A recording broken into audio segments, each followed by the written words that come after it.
1947 में भारत की आजादी के बाद तो संविधान के तहत कोई भी अपनी देवी देवताओं का, किसी भी मजहब का व्यक्ति अपने देवी देवताओं का स्थान बना सकता। बाबर के नाम पर यदि देश में कोई भी स्थान बनाया जाए तो ये इस देश का दुर्भाग्य है और निश्चित रूप से हम ये बात कह सकते हैं कि फिर से हिंदू 1992 दोहराने के लिए तैयार रहेगा।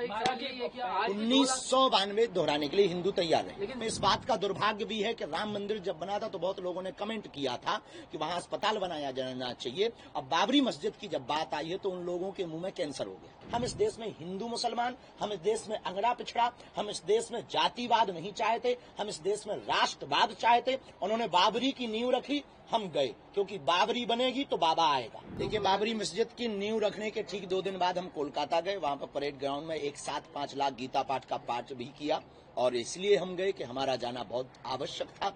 हम किसी भी धार्मिक परंपरा मानने वाले लोगों के खिलाफ नहीं हैं। उन्हें अपनी पूजा पाठ करने का पूर्ण स्वतंत्र अधिकार है। 1947 में भारत की आजादी के बाद तो संविधान के तहत कोई भी अपनी देवी देवताओं का, किसी भी मजहब का व्यक्ति अपने देवी देवताओं का स्थान बना सकता। लेकिन विदेशी आक्रांता के नाम पर, बाबर के नाम पर यदि देश में कोई भी स्थान बनाया जाए तो ये इस देश का दुर्भाग्य है और निश्चित रूप से हम ये बात कह सकते हैं कि फिर से हिंदू 1992 दोहराने के लिए तैयार रहेगा।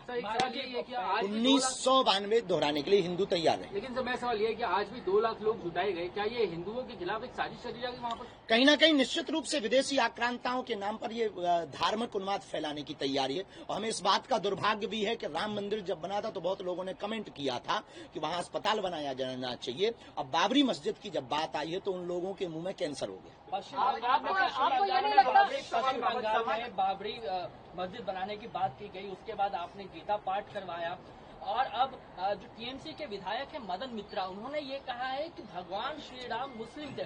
कहीं ना कहीं आपको लगता है कि इस तरीके की बयान देकर, देखिए, राम आस्था का विषय है, राजनीतिक एजेंडे का विषय नहीं है। इस प्रकार की बातें फैलाकर के सिर्फ उन्माद फैलाया जा रहा है। राम पर श्रद्धा है तो आपको पूजा करनी चाहिए, नहीं है तो मुंह बंद रखना चाहिए। हम जैसे किसी भी मजहब के खिलाफ नहीं बोलते। हम भी भारत के लोगों को यही सलाह देंगे, देश का भला चाहते हो तो किसी भी मजहब संप्रदाय के खिलाफ ना बोलें। हम इस देश में हिंदू मुसलमान, हम इस देश में अंगड़ा पिछड़ा, हम इस देश में जातिवाद नहीं चाहते, हम इस देश में राष्ट्रवाद चाहते। उन्होंने बाबरी की नींव रखी, हम गए, क्योंकि बाबरी बनेगी तो बाबा आएगा। 1947 में भारत की आजादी के बाद तो संविधान के तहत कोई भी अपनी देवी देवताओं का, किसी भी मजहब का व्यक्ति अपने देवी देवताओं का स्थान बना सकता। बाबर के नाम पर यदि देश में कोई भी स्थान बनाया जाए तो ये इस देश का दुर्भाग्य है और निश्चित रूप से हम ये बात कह सकते हैं कि फिर से हिंदू 1992 दोहराने के लिए तैयार रहेगा।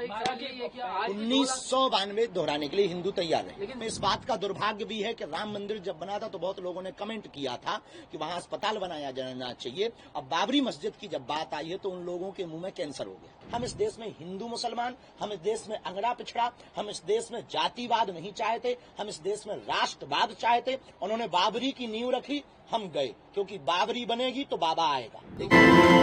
अगर आपको हमारा ये वीडियो पसंद आया हो तो हमारे चैनल जीवांजलि को सब्सक्राइब करें